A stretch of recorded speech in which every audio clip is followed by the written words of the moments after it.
Buenas tardes de nuevo a todos, esperando que el tiempo con la palabra edifique nuestros corazones y nos haga llevarnos algo de valor divino y espiritual para nuestras casas, para los diferentes lugares a donde regresaremos después de esta reunión y reconociendo, como digo, la necesidad que tenemos de Él. Pues en este sentido damos la bienvenida, con esta expectativa. Y por supuesto, dando la bienvenida a aquellas personas que nos siguen y que fielmente se congregan con nosotros telemáticamente. Vamos a regresar a la carta del apóstol Pablo a Filemón, donde el otro día iniciamos un desarrollo. Y ahí estamos en el único capítulo que tiene esta carta, una carta personal, pero no deja de ser una carta apostólica, con muchas verdades y muchas enseñanzas, ¿no?, fundamentales para aquellos que queremos seguir aprendiendo a conducirnos en la iglesia. En el último estudio destacamos dos palabras, si recordáis, la palabra participar, la palabra desmayar, y estuvimos desarrollando principalmente la palabra participar. Si os acordáis, esta palabra nos hablaba de comunión, de ese término, quinonía, un término que siempre lo tenemos que aprender a dirigir y a conducir en la dirección bíblica, ya que no podemos tener comunión con la gente que queremos si no son cristianos. A veces erramos en la comprensión del término comunión. Como hemos dicho, el apóstol Pablo en su primera carta a los Corintios, en el capítulo 1, en el verso 9, dice: fiel es Dios que nos llamó a la comunión con su Hijo Jesucristo. Entonces, ahí solamente cabe el entendimiento de aquellos que son unidos por la fe. Por eso se llaman la familia de Dios o la familia de la fe. Entonces, cuando hablamos de comunión, no podemos hablar aún de aquellas personas que queremos, humana, carnal, espiritualmente, que deseamos la salvación de sus almas, pero que no son creyentes. Por lo tanto, no podemos tener comunión con ellos. Hemos visto que la comunión es el resultado, por decirlo de una manera, de una de las razones por las cuales somos salvos. Si recordamos las propias palabras del apóstol Pedro en su primera epístola, en el capítulo 1, en el verso 22, dice que nosotros hemos sido purificados, ¿verdad?, en nuestras almas, o sea, hemos sido salvados con el propósito de tener un afecto fraternal no fingido, o sea, un amor los unos a los otros nacido de un corazón puro, de un corazón nuevo, de un corazón salvo, de un corazón que se diferencia o que se distingue por la obra absolutamente inequívoca del Espíritu Santo. Si recordáis, en la segunda epístola de Pedro, estábamos en el capítulo 1, en el versículo, a partir del versículo 5, donde nos está hablando que una vez que hemos recibido la salvación, entonces tenemos que poner toda nuestra diligencia, o sea, todo nuestro corazón responsable, toda nuestra intención santa, todo nuestro esfuerzo santo, todo aquello que realmente de la propia gracia que viene a nuestras vidas y que nosotros desarrollamos en la misma intención. Yo no puedo tratar de ser cristiano en otra intención que no ha sido la gracia que a mí me ha salvado. Aquí es donde a veces se producen esas diferencias que traen en muchos casos tremendas contradicciones espirituales. Porque cuando yo me separo de aquello que Dios me ha constituido y trato de ser aquello que Dios quiere, olvidándome de este principio fundamental, trato de ser cristiano en la carne. O sea, trato de ser cristiano porque quiero agradar a alguien, o porque quiero ser obediente a mis padres, o porque quiero que en la iglesia piensen de mí tal o cual cosa, o sencillamente quiero desarrollar un ministerio y me olvido de que soy lo que soy porque Dios un día me alcanzó y me salvó. Y a partir de ahí yo desarrollo aquello que Dios en su voluntad y en su misericordia tiene para mí. Entonces a esta diligencia sabemos que tiene un punto de partida, y ese punto de partida es la fe. Y a esa fe, ¿qué le añadimos? La virtud. O sea, todas aquellas expresiones que provienen de la naturaleza divina de la cual estamos siendo partícipes. O sea, todas aquellas experiencias que Dios en su gracia, en su carácter y en todos sus atributos comunicables, yo desarrollo y expreso manifestando la imagen del Hijo de Dios que se está formando en mí. Y a esta virtud yo puedo añadirle el conocimiento, ¿verdad? O sea, una responsabilidad a la hora de estudiar la Biblia. Pero aquí hay un principio fundamental, y es que la razón por la cual yo estudio, explico, leo o tenemos esta palabra dada por Dios es para conocer quién es Dios. El propósito de la palabra es saber quién es Dios. Y muchas veces aquí volvemos a tener otra dificultad, porque muchas veces a Dios le conocemos desde nuestras propias experiencias. Y ahí es donde se enfatiza mucho más el lado humano que el lado divino. Un pecador es salvo sencillamente porque se da cuenta de la santidad de Dios. Y si no ha tenido una revelación de la santidad de Dios, ¿de qué se va a arrepentir? Cuando los cristianos juegan a vivir en la carne es porque no están comprendiendo la santidad de Dios.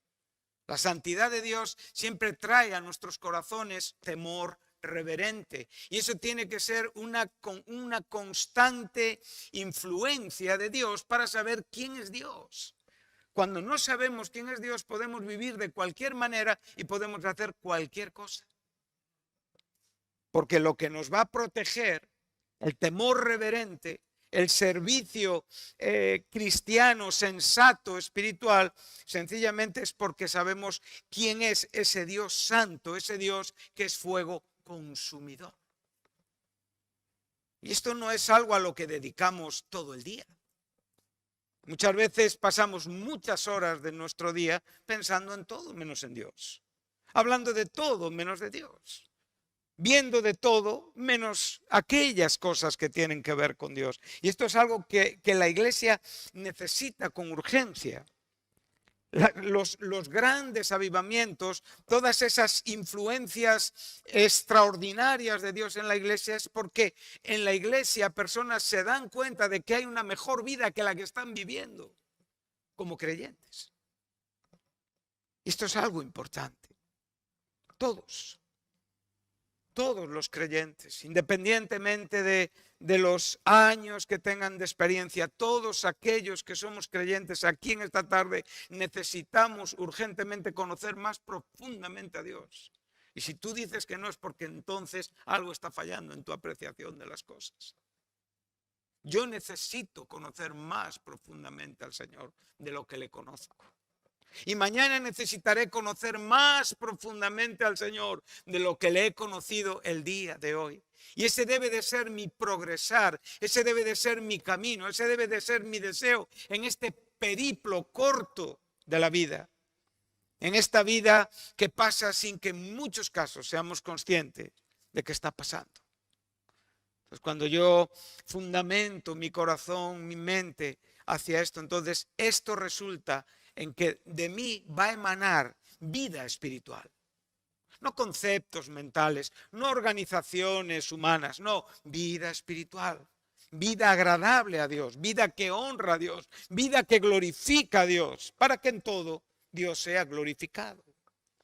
Entonces nosotros estamos añadiendo a esta virtud conocimiento. Ese conocimiento lo vamos a exigir. O sea, Pedro elige conceptos para que todos encajan dentro del desarrollo de la vida cristiana. Pues dominio propio, que bueno es, ¿verdad? Que un creyente pueda manifestar que tiene un dueño en su propio corazón que le permite dominar la carne en Cristo Jesús. Y sujetar la carne en Cristo Jesús y mortificar la carne en Cristo Jesús y comprender los efectos saludables de la cruz espiritualmente como la Biblia nos enseña. Y a ese dominio propio le añadimos la mansedumbre, le añades lo que resulta en la propia vida de piedad y después Pedro no escoge aleatoriamente las palabras. Dice, y esa piedad que en sí misma representa la vida cristiana, afecto fraternal, Filadelfia, ¿sí? ¿Recordáis? Afecto fraternal, lo cual nos indica que la comunión la tenemos hacia los hermanos. Y al afecto fraternal, amor, que es ese término que corona evidentemente el fundamento y el objeto de nuestras vidas. Somos salvos por amor, vivimos por amor y seremos todo por el amor de Cristo en nuestros corazones. Entonces, ese ágape corona la razón de nuestra vida. A partir de ahí, nosotros entonces aprendemos, como digo, a diferenciar. Esto no significa que no nos importen aquellas personas que... No, las almas nos tienen que importar. Las almas son un objeto del amor de Dios, por lo tanto tienen que ser un objeto de mi corazón. Pero yo tengo que diferenciar la familia de la fe de aquellas personas que no tienen a Cristo, aunque yo las quiera mucho. Con ellos no puedo tener comunión, puedo tener amistad humana, pero nunca comunión espiritual. La comunión espiritual únicamente se puede llevar a cabo en y por el Espíritu Santo. Amén. Entonces ahora volvemos al lugar donde estábamos. Y recordáis también las propias palabras de Pablo a los Gálatas, donde nos animaba a hacer partícipes a los que nos enseñan de todo lo que hemos sido enseñados, ¿verdad? Y en este sentido no hablábamos de cosas materiales, sino únicamente de todo lo que es el desarrollo espiritual y la alegría de la vida de Dios manifestada. En esta carta del apóstol Pablo a Filemón tenemos una vez más un poco más de todo esto. Dice, volvemos a leer el contexto, dice Pablo, prisionero Desmios, aquel que está amarrado en una cárcel, de Jesucristo. Pablo era prisionero de Jesucristo antes que de Roma. Esto es algo bastante importante de nombrar. Y el hermano Timoteo, al amado Filemón, colaborador nuestro. Ya hemos hablado de esto, a la amada hermana Apia, a Arquipo, nuestro compañero de milicia, a la iglesia que está en su casa, gracia y paz a vosotros de Dios, nuestro Padre, y del Señor Jesucristo. O sea, todas las bendiciones que Pablo dirige están dirigidas a la propia comunión en Cristo. Ahora vamos al verso 4 para ya, como digo, recalar y asentarnos en el verso 5. Estaremos en el verso 5, 7 y 20 para abrirnos a algunos textos que nos ayudarán a comprender. Dice, doy gracias a mi Dios haciendo siempre memoria de ti en mis oraciones.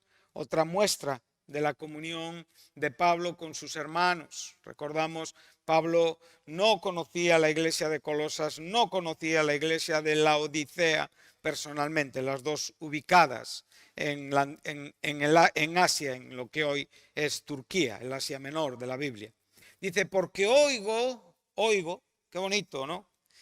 Oigo del amor y de la fe. Qué bueno, sería ahora hacernos una pregunta, ¿qué oyen de mí? Esto sería una buena cuestión, ¿no? ¿Qué se oye de mí?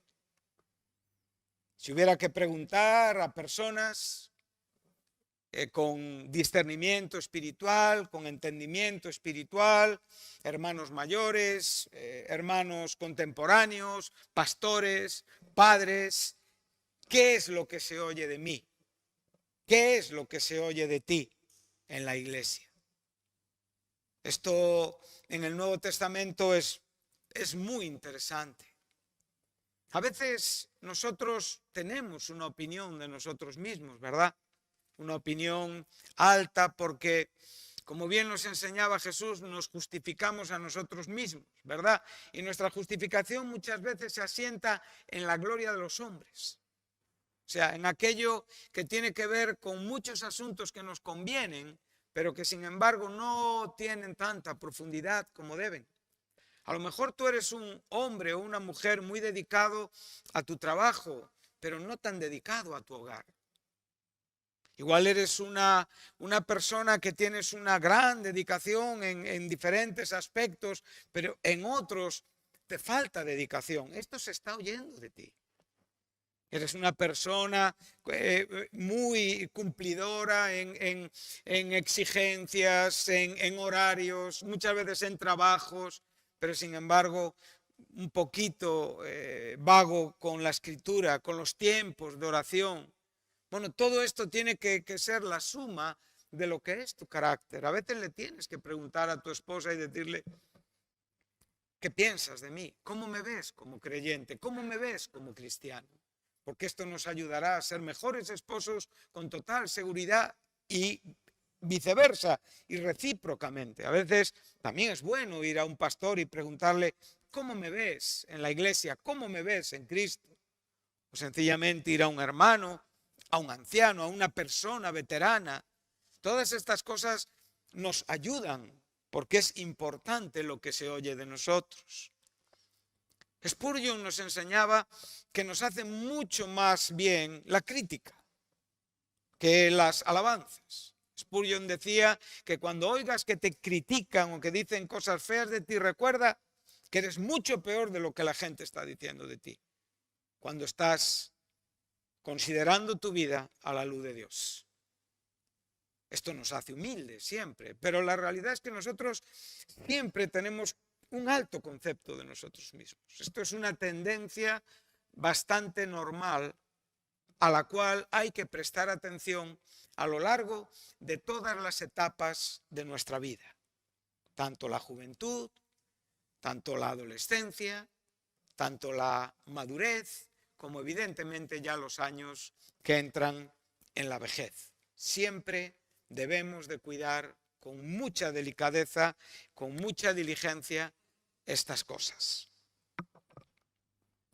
Oigo del amor y de la fe que tienes hacia el Señor Jesús. Siempre Cristo es el objeto de nuestra fe. No puede haber un orden alterado. Siempre el hombre tiene que ser reconocido porque su fe está dirigida y su amor está dirigido hacia el Señor Jesús. Pero ahora va a decir algo más que debemos de notar y debemos de subrayar, y para con todos los santos. O sea, no hay un santo en la mente de Pablo a quien yo pueda tratarle peor que a otro. Sabemos que en las relaciones humanas hay muchas desigualdades. Sabemos que humanamente todos somos muy imperfectos, pero no solamente es aquella imperfección que yo reconozco en mi propia vida, como tú debes de reconocer en tu propia vida, y pensar que todas esas desigualdades son aquellas cosas donde cada uno de nosotros tenemos que afianzarnos y mejorar. ¿A esto cómo le llamaríamos? ¿Qué título le daríamos a esta enseñanza que estamos dando? Nos gusta la teología, nos gustan los conceptos bíblicos. Hoy abundan los medios para poder estudiar la Biblia. Hoy, por medio de todos los avances, con un simple ordenador tú puedes saber qué palabra, qué tipo de significado, cómo se pronuncia en griego, en hebreo. Tú puedes abrir textos paralelos en cuestión de segundos. Mira lo que te costaría hacerlo si solo tuvieras una Biblia. No seríamos tan capaces, ni seríamos tan expositores como a veces parecemos. Lo cual nos enseña que a veces estamos mucho más apoyados en estos medios que en el propio estudio de la Escritura. Estas cosas debemos de definirlas y debemos de definirlas con claridad. ¿Cómo llamaríamos a esta vida de la cual estamos hablando? A este desarrollo en el afecto fraternal, a esta comunión, a esta relación cristiana, a este deber que tenemos para con todos los santos. Yo le llamaría de una manera muy, muy sencilla, pero muy bíblica y muy profunda. Santidad práctica. Yo pensaba en estos días sobre este asunto. Cuando nosotros se nos habla del término santidad, enseguida relacionamos su significado, ¿verdad? ¿Qué es santidad? Bueno, santidad es un estado que es proporcionado por la gracia de Dios, sencillamente por la imputación de una justicia que Cristo ganó. Para nosotros en la cruz somos constituidos santos, o sea, somos fundamentados y establecidos en un estado de santidad. Pero después nosotros sabemos perfectamente que tenemos una santificación.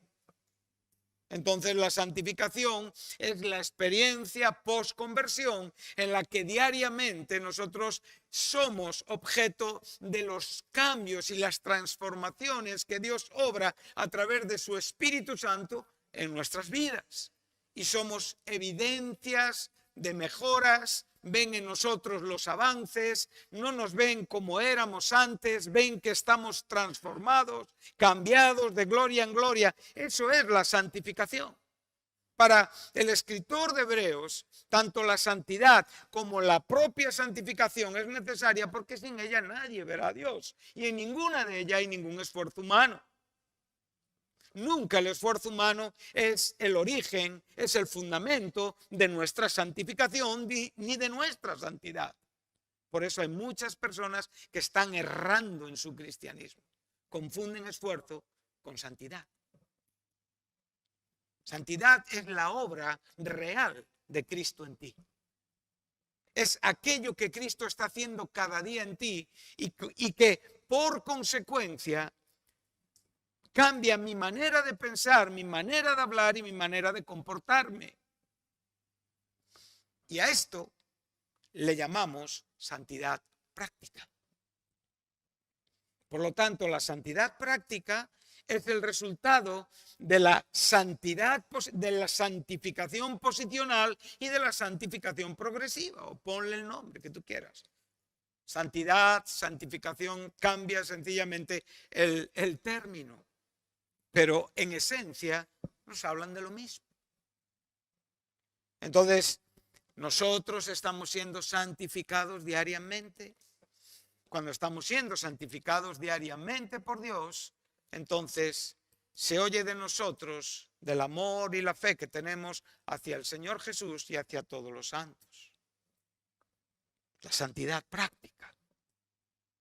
Ahora, cuando nosotros hablamos de santidad práctica, nos faltaría tiempo y reconoceríamos muchos de nosotros que leemos la Biblia honrada y honestamente que era la teología de Pablo. O sea, Pablo a todas las iglesias les dice exactamente estas palabras. Efesios 4 nos enseña, os ruego, yo Pablo, preso en el Señor, que andéis dignos de la vocación con que habéis sido llamados. Esto es santidad práctica. Cuando tú vas, por ejemplo, a la primera carta de Pablo a los tesalonicenses, vas a encontrarte un contexto muy importante relativo a la santidad práctica. Qué importante es todo esto, hermanos. Fíjate, es el contexto anterior a la venida del Señor. O sea, como que para Pablo es importante la vida que estamos viviendo para tener esa esperanza escatológica en el regreso de Cristo, para no quedar avergonzados, para realmente vivir en esa purificación y en esa esperanza amando su venida, ¿verdad? Y cuando tú vas a la primera carta de los tesalonicenses, entonces te está enseñando así. Por lo demás, fíjate que el verso anterior nos habla de ser afirmados nuestros corazones irreprensibles, anencletos, o sea, somos corazones que no pueden ser culpados absolutamente de nada. Esta es la obra de la cruz. Es la justicia de Cristo aplicada a nuestros corazones. Nada de lo que yo gane, ninguna corona que yo vaya a recibir. Como dice Pablo, la corona de la justicia tiene que ver con mis méritos. Sencillamente es aquello que Cristo ganó para mí. Son sus méritos. Y por eso mi corazón es irreprensible delante de Dios. Y por eso mi corazón puede ser guardado irreprensible delante de Dios para el día del Señor Jesucristo. Pablo les dice que esta condición tan maravillosa es en santidad delante de Dios nuestro Padre. Y otra vez une ese estado de santidad, esa condición santa, esa experiencia santa, esa santificación constante, esa santidad práctica con el regreso de Jesucristo por sus santos. Y ahora mismo, ¿de qué nos va a hablar? De que tiene que haber una coherencia entre la teología que pienso, entre aquello que hablo de Dios y las propias evidencias en mi vida.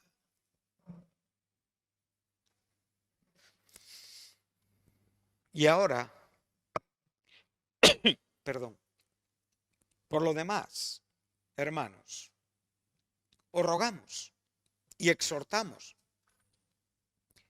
en el Señor Jesús que de la manera que aprendisteis de nosotros, perdón, como os conviene conduciros y agradar a Dios, así abundéis más y más. Esto es la santidad práctica. O sea, es el desarrollo de esa vida digna delante de Dios. Es la vida que se evidencia en la iglesia. Es la vida que sorprende a los paganos, que sorprende a los perdidos. Es la vida donde cuando hablamos con aquellos que compartieron con nosotros la vida de depravación, de repente se sorprenden porque vivimos de otra manera. Hay cambios evidentes en tu vida. No tienen el Espíritu Santo. No tienen discernimiento espiritual. Sin embargo, te dicen, en ti hay algo diferente. Esa es sencillamente la capacidad que tienen de comprender. Se sorprenden de que tú no camines con ellos en la vida disoluta, en la vida anterior que antes vivíamos. Pero la iglesia que sí tiene discernimiento, la iglesia que sí tiene el Espíritu Santo, la iglesia sí sabe y debe escuchar de la fe y el amor hacia el Señor Jesús y hacia todos los santos. Esta es la santidad práctica, vivida constante y diariamente, una santidad que nunca glorifica, nunca ensalza y resalta mi persona, sino constantemente resalta la gloria de Dios en mi vida. Entonces, dice verso 2, porque ya sabéis qué instrucciones os dimos por el Señor Jesús. Pues la voluntad de Dios, ¿qué es? ¿Es vuestra qué? Santificación. Antes era irreprensibles en posición. Y ahora te está diciendo la voluntad de Dios es una obra constante en tu propia vida de santificación que te permite apartarte de fornicación, o sea, de todo aquello que contamina tu alma, que contamina tu mente, que contamina tu cuerpo, que te hace ir en una dirección totalmente opuesta a la vida que Dios quiere de ti. Por eso vivimos en esta santidad práctica. Cuando nosotros hablamos de santidad práctica, debemos de volver a esta gran pregunta: ¿qué oyen de mí? ¿Qué oyen de ti? ¿Por qué nos distinguen? ¿Cuáles son los caracteres y las características que realmente forman nuestro carácter en la opinión de nuestros hermanos? Todos tenemos un perfil. Somos altos, bajos, gordos, flacos, feos, guapos, pero después tenemos unas características espirituales que son vistas por el Espíritu Santo que está en el corazón de nuestros hermanos. Estas características espirituales son los frutos, ¿verdad?, Estas características es el desarrollo de los dones que Dios nos haya concedido. Y estas características y vida exhibida es la santidad práctica. Tú piensa, ¿qué haces cuando terminas una reunión un domingo? Por ejemplo, ¿has escuchado un sermón? ¿Has venido a la iglesia? ¿Has recibido una palabra espiritual? Y cuando concluye esa reunión, tú entonces inicias la tarde de descanso. ¿Cómo aprovechas tú esa tarde? ¿Borras el sermón de tu mente? ¿Enciendes la televisión y te sientas ante la televisión 4 horas viendo película tras película, documental tras documental, llenando tu mente únicamente de una información televisiva? O sencillamente coges tu teléfono móvil y te pegas 4 horas jugando al Fornite. Hoy en las noticias nos hablaban de jóvenes que están desintoxicándose de los juegos, de estos juegos tan aparentemente, como digo, que no son perjudiciales, ¿verdad? Pero que muchos jovencitos cristianos pasan horas entreteniendo su mente. ¿Esto es santidad práctica? No, esto es una forma exagerada de ver las cosas por el predicador. Ese hombre es muy exagerado. Ese hombre realmente es muy ortodoxo, es muy fanático. Pero quiero decirte, hermano, que la Biblia es exagerada y que la Biblia nos enseña a vivir en una manera ortodoxa. ¿Cómo puedes terminar bien en tu vida espiritual dedicando horas al entretenimiento virtual? ¿Qué tipo de cristianos somos? Si estamos deseando, mira, el mundo y todo lo que el mundo representa y es, no entra por una ventana, entra por nosotros a la iglesia y entra con nosotros a la iglesia. Las murallas se levantaban para poder separar el pueblo de Dios, para guardar el pueblo de Dios de todos los ataques. Y en la misma manera, el mundo no es que un día escucho algo o que por la puerta entra Elvis Presley cantando. No, el mundo lo traigo yo en mi corazón porque es la vida que vivo y que la comparto con la vida de la fe. Esto está dañando tu santidad práctica. Está dañando tu crecimiento. Y aunque seguimos viviendo y seguimos estando aquí, muchas prácticas en nuestra casa, con nuestros hijos, con nuestros hermanos, en la iglesia, no son bíblicas, porque estamos dando y entregando nuestros sentidos a ellas y lo justificamos que también tenemos que tener cierto relax o entretenimiento de nuestra mente para sacar las cargas tan abrumadoras que tenemos en Cristo Jesús. Disculpas de carácter espiritual, pero sin sostén bíblico. Tú tienes que decidir, yo tengo que decidir. ¿Qué queremos ser? ¿Qué queremos escuchar de nosotros? Tú estás escribiendo tu historia aún donde nadie te ve. Tu historia se está escribiendo. Y Dios no es injusto para olvidar tu obra. Dios la sacará a la luz aun cuando hoy nadie la reconozca. Porque has estado en una vida santificada. Porque has vivido la santidad práctica. Pero esto, como digo, hermano, esto es vivir un poquito obsesionado. No podemos ser tan exigentes, no podemos ser tan exagerados. Bueno, pues donde tú dejes de ser exagerado, ahí comenzarán tus problemas. Dios no exagera. El pecado es lo que es bíblicamente. Y lleva al infierno y nos condena a la muerte eterna. No es una exageración, es una verdad. Exactamente como Cristo nos conduce a la salvación eterna. no es exagerado. Nos faltan palabras para definir el cielo.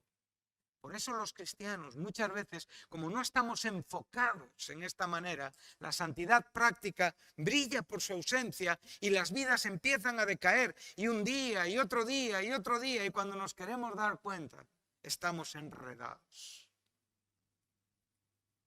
Hoy me llamaba mucho la atención y decía, Señor, gracias que nos alertas por medio de las noticias, para que nuestra juventud abra los ojos y se dé cuenta del daño tan tremendo que hacen hoy las tecnologías, que tanto aman los jóvenes, que tanto necesitan los jóvenes, y que ya no solamente los jóvenes, hoy todo el mundo depende de la tecnología virtual. Para leer la Biblia, tecnología virtual. Para estudiar la Biblia, tecnología virtual. Para entretenernos, tecnología virtual. Ahora, tú me dirás, no, yo no hago mucho caso a la tecnología virtual, yo igual tengo otros hobbies. Bueno, pues no hagas de esos hobbies un tropiezo en tu vida espiritual. No vaya a ser que te dediques tanto a ellos que estés olvidando principios y asuntos importantes de tu vida. Ten cuidado, hermano. Cuidado el que crea estar firme, que no caiga. Es una advertencia a todos. Sí. Esta es la santidad práctica. Aquella que yo no me tengo que exigir. Aquella que debe de ser mi deleite. Mi principal argumento. No quiero otra cosa. Si no, todo, como digo, va a ser conceptual. Va a faltar mucha realidad. Y tú puedes tener las mejores intenciones y puedes tener los mejores deseos, pero te falta el con qué, el poder y la fuerza para poder desarrollarlos. ¿De dónde viene nuestra fuerza? Nuestra fuerza viene del Señor. Amén. Bueno, el tiempo pasa, ¿verdad? Bueno, vemos que Pablo está insistiendo mucho. Ya sabéis que instrucciones, la palabra instrucción es muy clara. O sea, Pablo no está diciendo, vosotros podéis vivir como os da la gana. Podéis hacer cada uno de vuestro cristianismo un sayo. No, solamente hay una manera de vivir el cristianismo y es bajo una instrucción bíblica. Y esa instrucción bíblica es aquello que en la iglesia se desarrolla. Es aquello que tus padres piadosos tratan de enseñarte, tratan de inculcarte. Es aquello que los pastores piadosos tratan de dirigir a tu corazón. Andaremos y llegaremos a este camino. Ningún hombre es dueño de nuestra alma. Ningún hombre tiene el derecho a dirigir todas las decisiones de nuestra vida. Cada creyente tiene un derecho en Cristo para tomar las mejores decisiones con su familia, con sus hijos, con su esposa, con su esposo, con su dinero, con su vida, con su...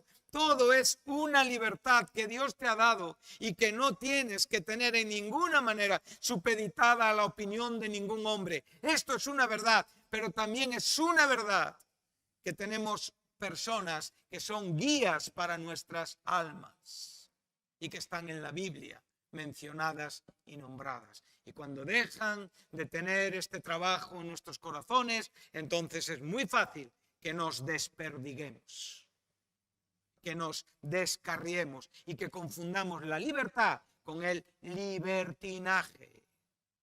A libertad fuisteis llamados, pero no uséis la libertad como una ocasión para la carne. O sea, lo mismo que decir libertinaje. Entonces, cuando pensamos estas cosas, tenemos que pararnos un poquito con nuestro corazón. Pregúntate esto. No te vayas después de una reunión a tu dormitorio, a tu casa, sin reflexionar sobre lo que has escuchado. Tómate un tiempo para repasar algunos detalles, para meditar sobre ello. No te olvides tan fácilmente del trabajo espiritual, de la siembra espiritual, que es la vida y la entrega de hermanos por amor a Dios y por amor a ti. Muchas veces estamos echando a perder nuestra vida. Y los grandes y terribles pecados y decepciones que en la vida vienen a nuestra experiencia es porque olvidamos y descuidamos la santidad práctica, que no es otra cosa que el resultado de la santidad posicional y la santificación progresiva. Jesús le dijo a Pedro, me gusta mucho ese final de Juan, ¿verdad? Donde Juan dice que tantas cosas hizo Jesús, que si hubiera que escribirlas todas, ¿verdad?, no habría libros en el mundo para poder exponerlas. Pero eso es el final. Pero lo previo son esas palabras que le dice Pedro, me amas 3 veces. Pedro, me quieres 3 veces. Usa los verbos fileo y agapeo. Me quieres, me amas. Señor, te amo. Señor, te quiero. Pastorea mis ovejas. Apacienta mis corderos. O sea, guía y alimenta. Ese era el ministerio de Pedro, ¿sí? Pedro era llamado a ser un pastor y Jesús le comisionó como tal. 3 veces se lo preguntó. Y sabemos que a la tercera Pedro le dijo, triste, Señor, tú lo sabes todo, sabes que te quiero. No había otra respuesta. Pues si me amas, pastorea mis ovejas. Lo que oímos del amor al Señor Jesús y a todos los santos. Eso es santidad práctica. Pastorear y apacentar. Y cada uno tiene que descubrir en su propia vida lo que tiene que poner en práctica. Donde nos relajamos, donde nos descuidamos, donde nos olvidamos de estos principios, ahí comienzan los problemas. Más tarde o más temprano salen a la superficie. Es cuestión de tiempo. Cuestión de tiempo. Amén. Vamos a terminar aquí porque no podríamos continuar. Los textos de Filemón no podemos llegar a ellos. Llegaremos en el siguiente sermón, pero concluiremos con los últimos versículos que quiero leer de esta carta del apóstol Pablo a los tesalonicenses. Ya sabemos qué instrucciones se nos han sido dadas por el Señor Jesús. Para Pablo, las instrucciones que él daba eran las mismas instrucciones del Señor Jesús. Tú lo que tienes que predicar es la Biblia, porque la Biblia son las instrucciones del Señor Jesús. Tú no puedes predicar la Biblia tratando de adecuarla a necesidades, tratando de paliar situaciones, tratando de traer una misericordia que a ti te apetece, pero que no es compatible con la verdad escritural. Necesitamos la misericordia y necesitamos la verdad, actuando conjuntamente, enseñándonos quién es Dios, el Dios santo. La voluntad de Dios, verso 3, es vuestra santificación, que os apartéis de fornicación, que cada uno de vosotros sepa tener su propia esposa en santidad y honor, no en pasión de concupiscencia, como los gentiles que no conocen a Dios. Aquí Pablo está hablando a los hombres casados y les está diciendo cómo tienen que tratar a sus esposas, y está hablando incluso de las propias relaciones físicas y sexuales. Hay una diferencia entre cómo los cristianos se relacionan sexualmente y los paganos que no conocen a Dios. Tú tienes que tener a tu esposa en santidad y en honor. ¿Por qué? Porque tú estás en una vida de santidad práctica. No es un listón alto, es la vida que por gracia Dios nos permite vivir. Verso 6, que ninguno agravie ni engañe en nada a su hermano. Ahora ya no estamos hablando de la esposa, estamos hablando de nuestra relación con los hermanos, porque el Señor es vengador de todo esto. O sea, Dios se entristece cuando yo te hago daño o tú me haces daño. Dios siente dolor en su corazón cuando estás actuando hacia un hermano en una forma murmurante, en una forma desordenada, en una forma en la que realmente en ti no hay ninguna intención de ayudar. Claro que en la iglesia a veces hay que hablar asuntos. Claro que en la iglesia a veces se hablan asuntos personales, asuntos que tienen que ver conmigo, contigo, se tratan, se solucionan, se busca. Eso es una cosa. Pero otra cosa es agraviar, dañar, engañar a nuestro hermano. Y nuestro hermano es nuestro pastor también. Y nuestro hermano es nuestro padre también. Y nuestro hermano es nuestro hermano también. Porque Dios es vengador de todo esto, como ya os hemos dicho y testificado. Otra vez, subraya las veces, pues Dios no nos ha llamado a inmundicia, sino a santificación. Así que el que desecha esto, no está desechando a Pablo. Cuando desechamos la palabra dada por Dios, no estamos desechando a las personas, estamos desechando a Dios mismo. Y el argumento que Pablo nos explica es que Él nos dio su Espíritu Santo. ¿Para qué? Tanto para predicar como para oír, para comportarnos en la iglesia. Pero acerca del amor fraternal no tenemos necesidad de que Él vuelva a escribir, porque vosotros mismos habéis aprendido ¿de quién? De Dios, que os améis los unos a los otros. Recuerdo que amar a un hermano es vivir una vida santa. Tú no puedes amar a un hermano sin una vida santa. Donde tú engañas, no estás amando a tus hermanos. No amas a nadie. Únicamente te amas a ti mismo. Y también lo hacéis así con todos los hermanos que están por toda Macedonia. Pero os rogamos, aquí estamos en Grecia, ¿verdad? Pero os rogamos, hermanos, que abundéis en ello más y más. Santidad práctica.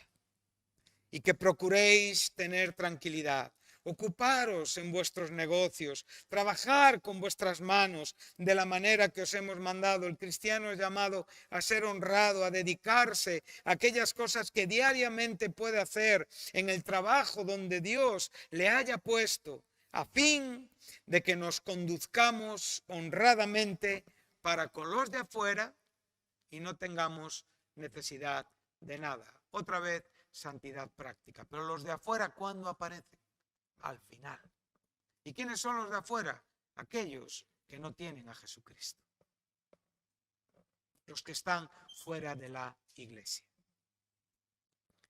El primer objeto de nuestro corazón, el Señor Jesús y los santos. Y después, los que están afuera.